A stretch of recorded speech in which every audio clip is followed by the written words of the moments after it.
So kung ang totoo ay hanggang May 2025 lang siya, may pananagutan ang inyong personnel. Kung pagbabasihan ito with respect to LTO, walang kasalanan ang may-ari ng sasakyan. Ginagamit pang hanap buhay. Ilan po ang gamit namin. Ang nagkakamali sa sitwasyon na to sa side ng LTO. Ibig ba sabihin yung kasalanan ng LTO? Kasalanan. Pababalikat sa kanya ay pag ganyan, dadami ng kriminal talaga. Tinulungan nga ni Congressman Busita ang isang tricycle driver dahil sa kinaharap nitong problema sa kanyang rehistro. Panoorin ng buo ang video mga brothers para magkaroon tayo ng public awareness. Ikaw ba yan? Nasaan yung papel?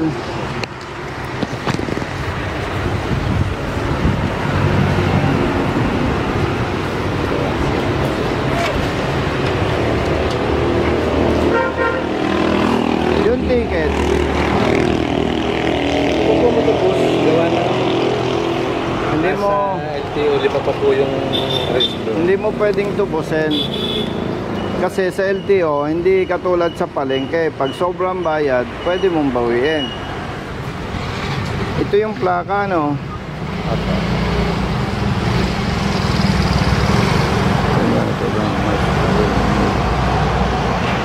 Brother. Ayan. Picture ko na kayo. Wait lang po. 1, 2, 3. Smile po. Smile. Okay. Iya po. Ingat ko ya. Sige. Apat. Hindi ka. Okay po. 1, 2, 3. Smile po. Last one. Ito, naipakita mo ito sa enforcer. Enforcer ng LTO. So, ibig sabihin, kung January, February, March, April, May, kung tama ang ginawa ng LTO, in-over yung 4 na buwan, hindi siya expired. Dapat kasama na. Oo. Ngayon, ang gusto nating malaman,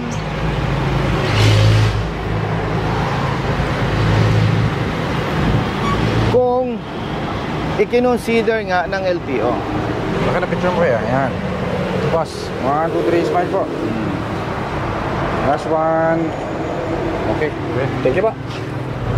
Yung katulad niya na nahuli at sinasabing expired ang rehistro, para sa kanya, problema yon. Malaki po.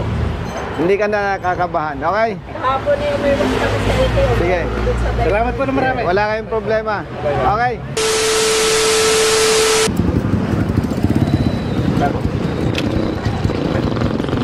Ang aking tricycle, may sticker niyo ba po? Siyempre. Thank you po. Kumusta? Sorry boss, ayusin ko yung huli na ngayon mo ngayon. Nahuli na. Anong huli? Ladies first. Thank you. Sir, nahulog po pera niya, kuya. Dahil kinakalat ko. Sayang po yun. Kaya ayaw ko na Thank you po, ng sir. pera eh. Blue pa naman, blue.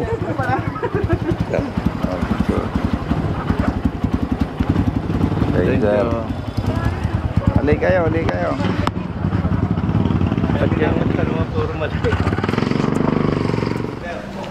Brother, si Ma'am Solid, nandyan?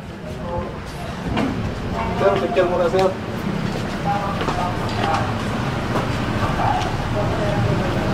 Sige pa. Kuya, Sayang tayo, hindi na pasama. tinatanong ko nga sa Comelec kung bakit Oo. halos lahat ng nakakausap ko, binoto raw ako. Hinaya nga kami. Laban uli. Meeting daw po si Chief Risa. Second floor po. Sino ba ang chief ng adjudication? Si Chief Risa po. Siya rin? O yung assistant? Oo po, assistant sa dito. Opo, sampin namin. Good afternoon. Sino ang assistant ni ma'am? CJ po. Ikaw? Batang-bata, ah. Tatawagin Ayusin mo ang sagot, naka-video tayo. naman nakabigdo, sir. Hindi naman personal ito, eh. Papareceive ko yung isa. Boss, Hi, sir! Namiss niyo ako? kung hindi pa nahuli yung tao sa Candelaria, Hindi niyo nga ako pinuntahan dito. Manyapat maging... Si Ajay po. kumusta po? AR din namin. May tatanong ako kay Ma'am Risa eh. Ito ang mas pinakamagaling kong nakilala eh. Tayo dyan. Mamaniwala sila. Ito, tricycle. How come na under-collect MBUC 2004 plus penalty na 1,350? A total of 3,850. Angie, meron itong apprehension? Yes. Yon.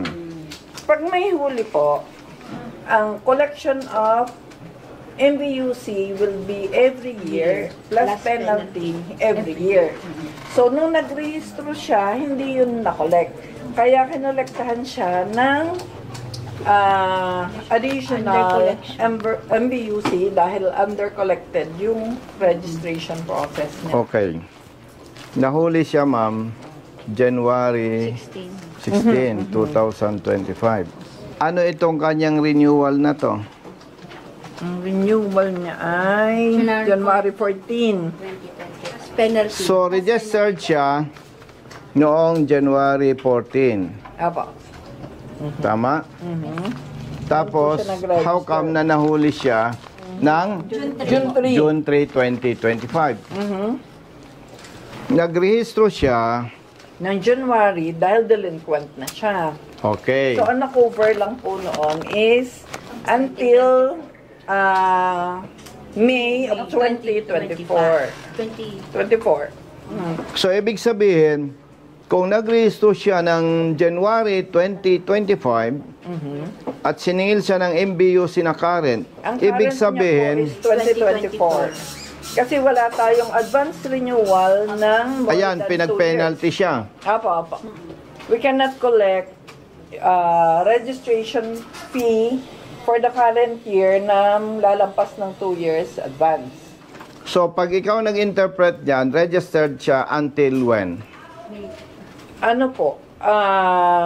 Kasi dahil ang titingnan natin is the plate ending. Okay, ang plate ending niya is 5. Apo. So, ang Kailan siya current niya, registered? Hanggang kailan? hanggang May of 2024. Yun yung binayadan niya.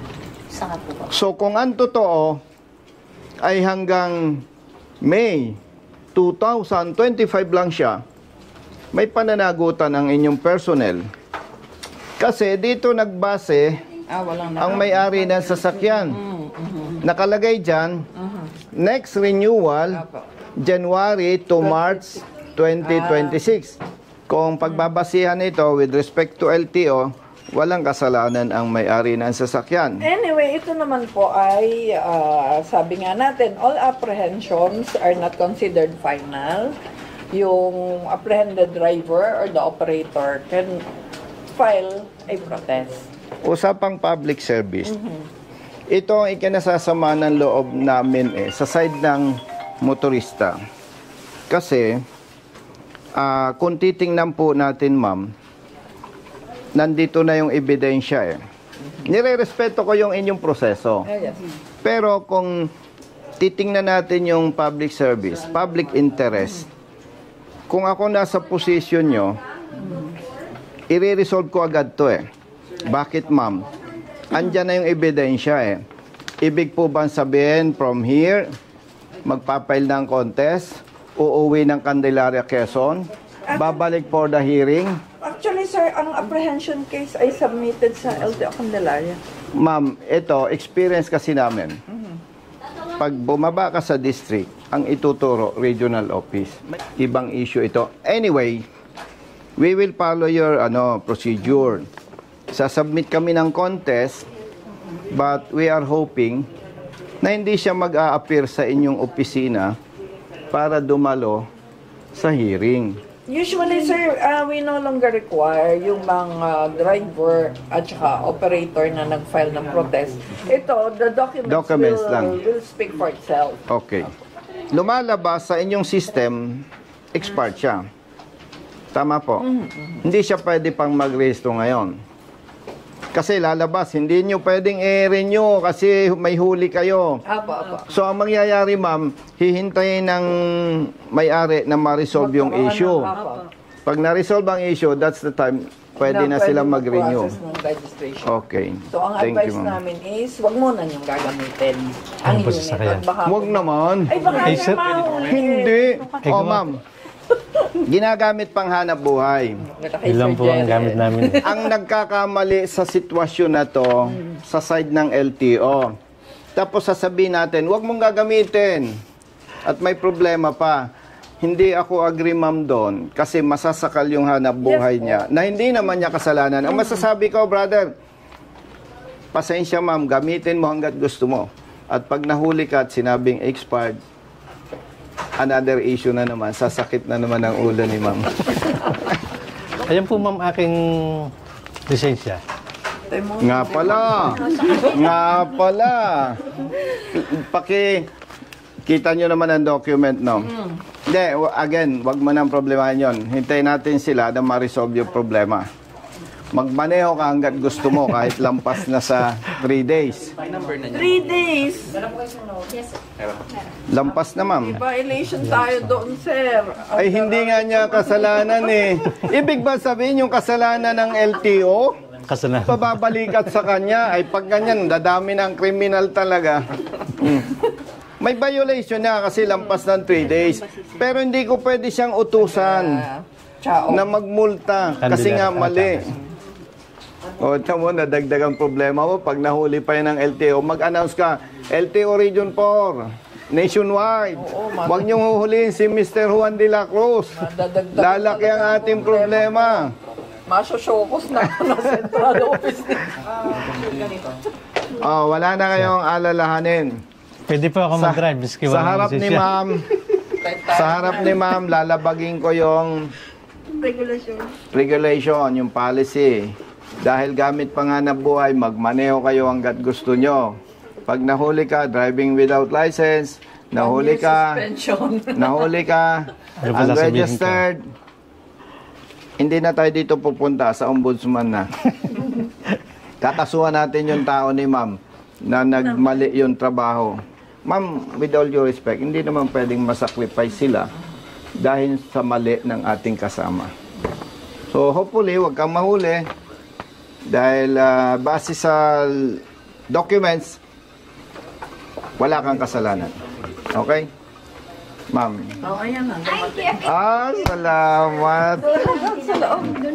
Sa loob tayo magkape. Halika po kayo. Ma'am, may meeting ka raw ah. Ay nga na matapos na po kami.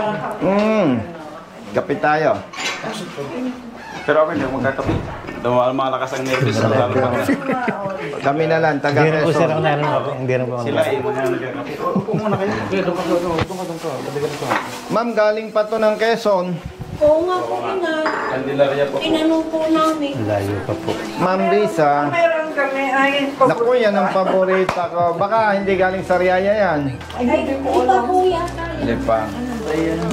Ma'am, kaya kami dito dumiretso, hindi kayang sagutin ng district level. Maraming salamat po. Huwag ka ng mga body ka nag-iisa. Basta basa tama may kakampi ka. Nandiyan si Colonel Busita. Nandiyan si Colonel Busita. Huwag ka ng mga body ka nag-iisa. Basta basa tama may kakampi ka. Nandiyan si Colonel Busita. Nandiyan si Colonel Busita.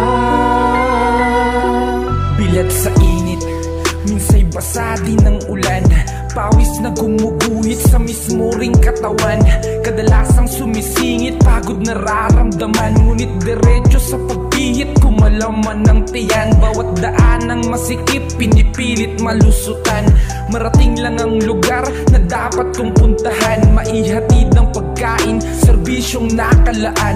Para sa mga taong kailangan kong pagsilbihan. Napili kong hanap buhay, makipagsapalaran. Magdamag man sa daan, puyat man ay tatatagan. Para sa pamilya ko na laging nakaabang. Handa akong gawing lahat, mabuhay lang ng marangal. Kahit pa may sandaling Tila ba natatapakan ng karapatan sa tuwing minsan ay nararanasan di patas na pagtingin ng ilang nanunungkulan, mga taong abusado sa kimsa kapangyarihan. Mangamba, di ka nag-iisa, basta't nasa tama may kakampi ka. Nandiyan si Colonel Busita, nandiyan si Colonel Busita. Huwag ka nang mangamba, di ka nag-iisa, basta't nasa tama may kakampi ka.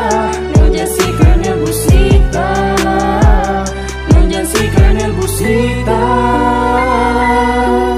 May pagkakataon din na tila naaapi, mga tama na katwiran ay naiisang tabi, mga dapat ay napapalitan ng mga mali.